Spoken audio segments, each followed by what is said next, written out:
So what is the Traveling Merchant Shop and why is it so overpowered? Well, the Traveling Merchant Shop is a shop run by the Traveling Merchant. He occasionally visits a deep-sea fishing hub as a distraction and diversion. The merchant will stay for approximately 10 minutes of time. So the merchant is in the deep-sea fishing hub and you can trade him and buy a variety of different goods. These goods will range from things like Slayer VIP coupons, livid plants to give you livid plant points. You can buy Death Touch darts. You can get Reaper points. You can buy daily reset tokens, monthly reset tokens, weekly reset tokens. It's just a very, very good shop to go to. Of course, you buy all this stuff with GP, but the prices are pretty good and it offers a great reward for what you pay. Also, this shop can be used by Ironmen and Hardcore Ironmen as well. So I am going to go through all the rewards next and talk to you about what is good, what is bad, what you should buy, and what are the most overpowered rewards at the Traveling Merchant. So now we are going to talk about the types of rewards the Traveling Merchant offers and which are the best ones, which are the worst ones, and kind of what they do. So if we go over here, we'll start at the top, which is the Uncharted Island map. Now this allows you to travel to an uncharted island with the chance of 3 to 6 special resources at the cost of no supply. So this has to do with the Ark, if you've ever done the Ark. It's really not worth it to buy for that.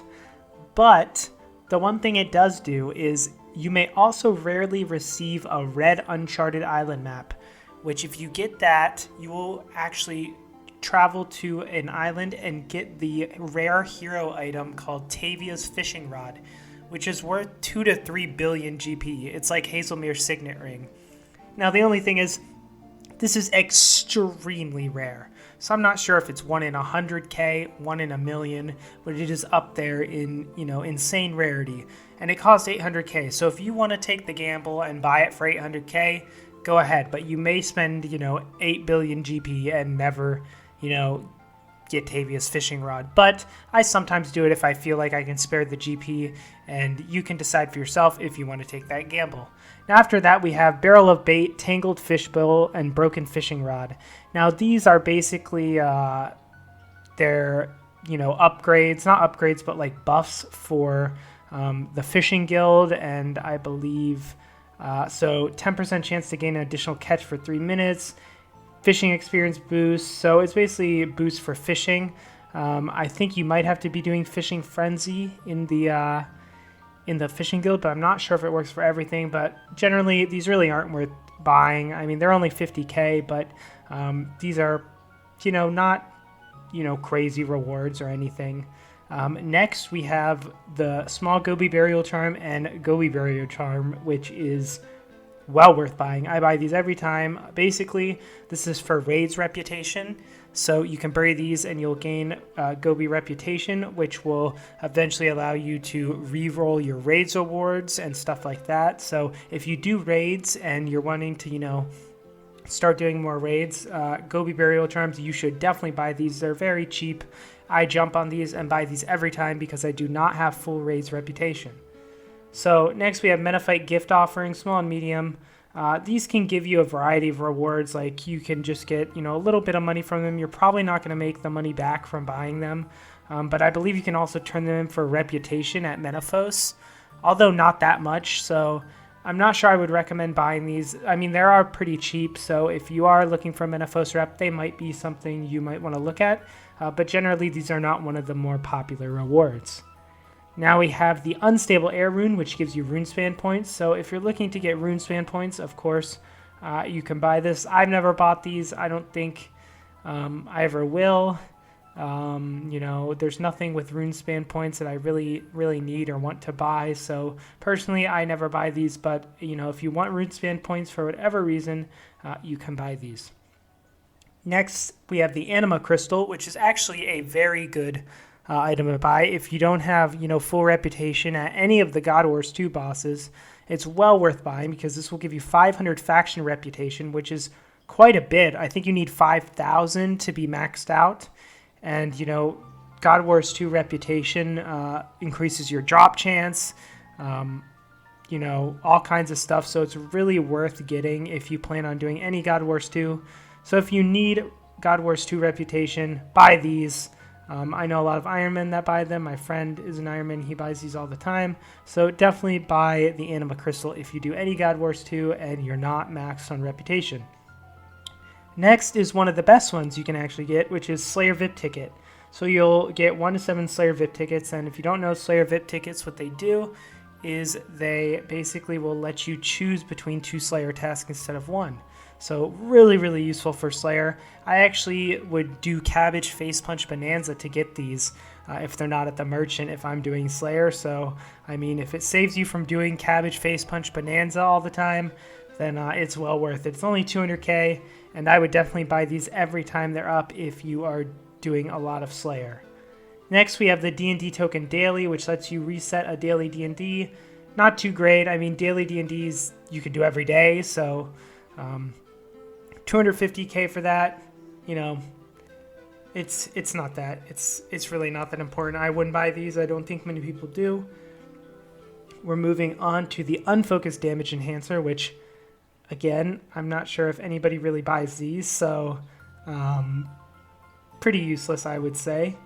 After this, we have stealing creation points, which I don't think anybody uses stealing creation equipment anymore. I mean, some people may for certain scenarios when skilling. So if you want stealing creation stuff, you could buy these, but it's 600k, so it's kind of expensive. And next we have the Shattered Anima, which I would definitely recommend buying. You get 500k to 2 million. And if you don't know, this is from Shattered Worlds, and you actually need Shattered Anima to unlock Bladed Dive, the Bladed Dive ability, which is a really, really good ability to get it to use in PVM. It allows you to, basically, it's like a second surge almost. It allows you to dive to a certain spot. So it's really good for, you know, elite dungeons, getting through those fast.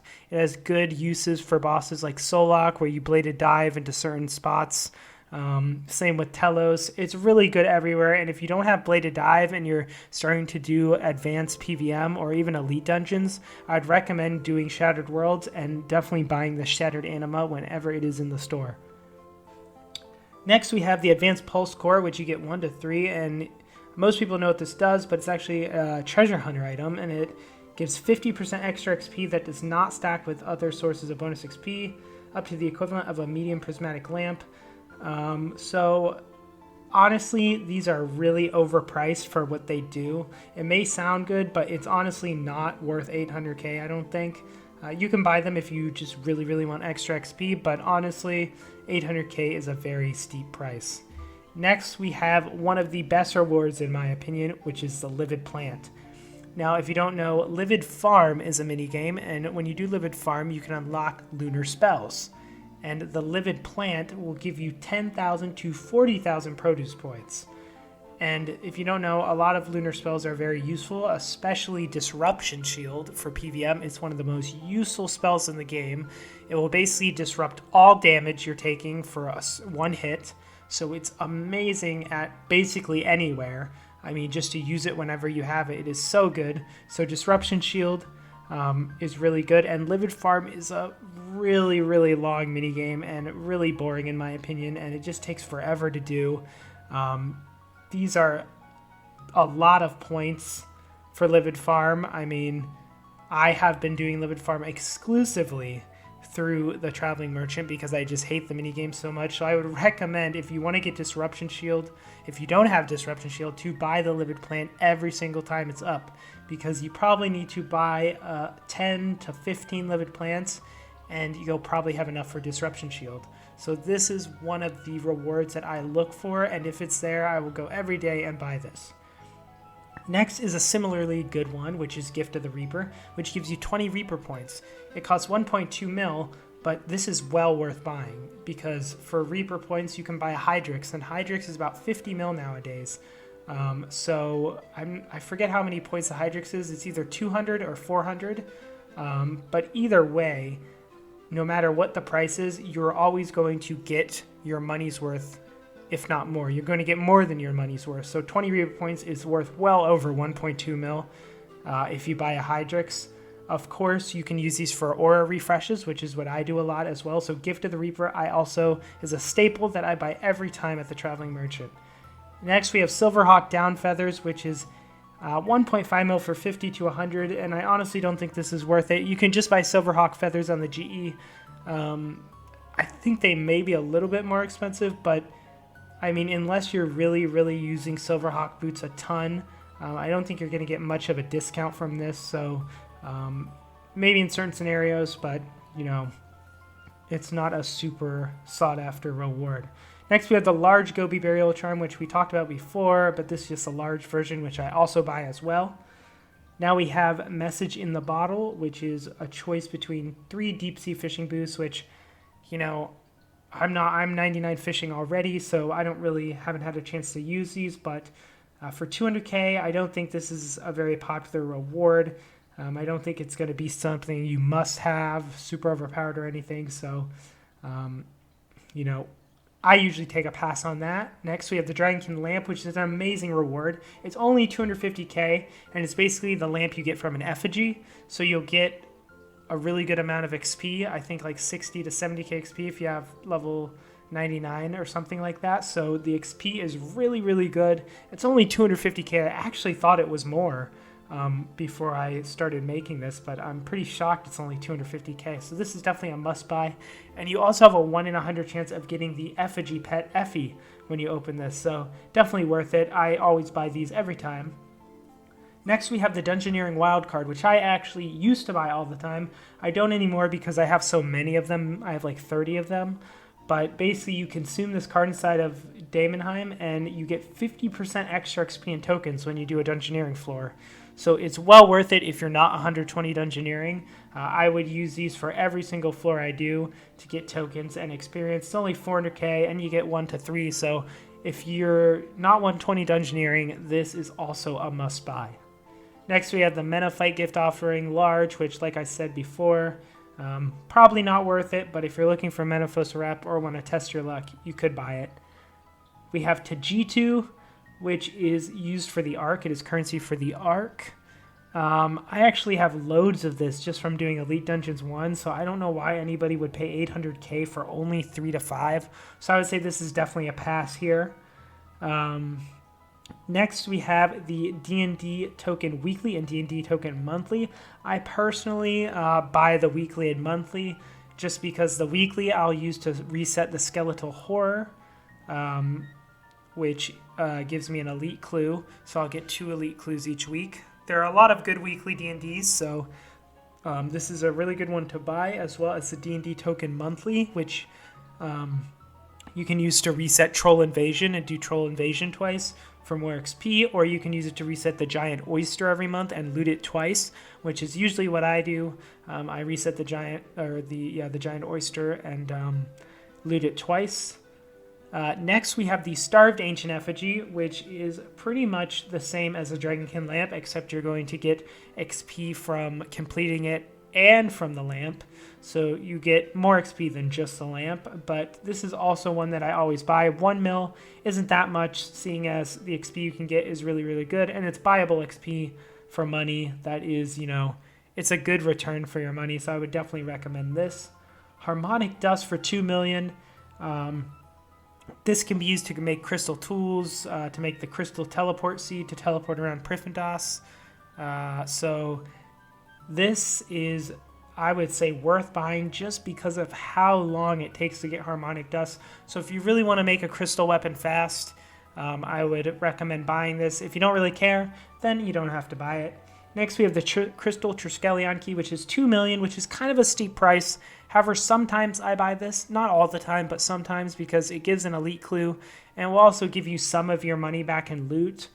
Usually it's not worth it, but if you're okay paying like $1 million or so for an elite clue, I mean, you can buy it. I don't usually buy it, so it's probably not worth the money. But if you love doing clues and just want to get a quick elite clue, then you could definitely buy it. And now we're going to go to the Death Touch Dart, which I personally think is one of the most overpowered rewards from the Traveling Merchant. So this is 5 million, which seems steep, but it's really not. So the ways you're going to use the Death Touch Dart is, of course, some people will go and use it on like Nex or the Ambassador to just kill it. But personally for me, I don't think that's worth the 5 million gold, because more than likely you're not going to get a drop even close to that. I actually buy them and save them up because I use them on Telos streaks. So when I'm streaking Telos and I'm, on a 40-50 kill streak, sometimes you get 5 to 10 mil for just one kill. And if you die on a streak, you lose 25% of your loot, plus all the rare loot that you have if you only have one of each. So when I'm on a Telos streak, if it's going completely wrong on like the last phase, I'll use a Death Touch Dart because it is well worth it for me to spend 5 mil to save my Telos streak, save my loot, and also get the kill, and I'll probably get more than 5 mil back anyway. So this is really, really good for Telos streaking. Like I said, you can use it for Nex or to Death Touch Dart Nex or Ambassador if you're feeling lucky, but it's probably not. You're probably not going to get your money back. Another reason this is good is for hardcore Ironman. So if you're hardcore Ironman, I recommend trying to get a bunch of Death Touch Darts and bring them with you everywhere. Especially, like stuff like, I don't know, Telos, of course. If I was a hardcore Ironman, I would bring 5 Death Touch Darts to Telos. So if something goes extremely wrong and like, let's say I forgot runes. Well, I can't teleport out of Telos. I can't get the Telos kill with no runes. So I'm just going to die and lose my hardcore Ironman. But if I have Death Touch Darts, I can use those. I can use 5 of those and kill every phase of Telos and save my hardcore Ironman. The same goes for something like Solok. If you're with a Solok team and you need to lobby out or phase it to a certain point, I believe you can use these on like the roots or the little lasher things and stuff like that. So Death Touch Dart can really save your life as a hardcore Ironman at a lot of places that you can use it. So if you're a hardcore Ironman, buy these as soon as they're there. They're not in the Traveling Merchant very often. They usually come in bursts. Like there will be like 5 in a month, and then there won't be any more for 3 or 4 months. So I would definitely recommend getting these. And then last is the Unfocused Reward Enhancer, which if we click this here, it can let you get more rewards from different things like Fish Flinger, stuff like that. It's 10 million gold, so it's not worth buying in my opinion. Maybe if you really want trim comp for Castle Wars, but I really don't think it's really worth it. And that's all the rewards. There's some very overpowered ones here. I'm actually going to show you guys quick something you can do. So if you go into the wiki here, you can see the current stock right here, and you can see what it costs, stuff like that, and then it shows how long till it's there for. And you can actually go to future stock and see the next week, but then you can click this and you can see the stock for the next year. So you can see every day of the year, when the stock, what it is, all that type of stuff. So I can go and I can look and see in November, there's a bunch of Death Touch Darts. So if you're a hardcore Ironman, you could put these in a calendar so you know which day to go to get the Death Touch Dart. You could do the same for like Livid Plants and stuff like that. So this is really nice to kind of make a schedule of when you should go to the Traveling Merchant and when you shouldn't. I think it's really cool that you can look and see all the days and their stock into the future. So yeah, this is, a guide to the Traveling Merchant. I hope this helped you guys out. I tried to tell you all the overpowered rewards because this is a really, really good thing to take advantage of. It helps for a lot of things, PVM, skilling, Slayer, all kinds of stuff. It's definitely worth going to the Traveling Merchant. So yeah, hope you guys enjoyed this video. If you did, please subscribe, leave a comment, turn on notifications. I'll be coming out with more videos soon. I actually release channel memberships, so if you want to, support the channel, you can. If you don't want to, that's fine too. I enjoy you guys just watching. But if you'd like to support me, the link is in the description to channel memberships, and there's a bunch of perks and stuff that I added to those that you can get to try to make it worth your while. And I also have my gaming setup in the description because a lot of people ask about that, so you can go and look there and see, my whole gaming setup. So yeah, hope you guys enjoyed, and I will see you in the next video.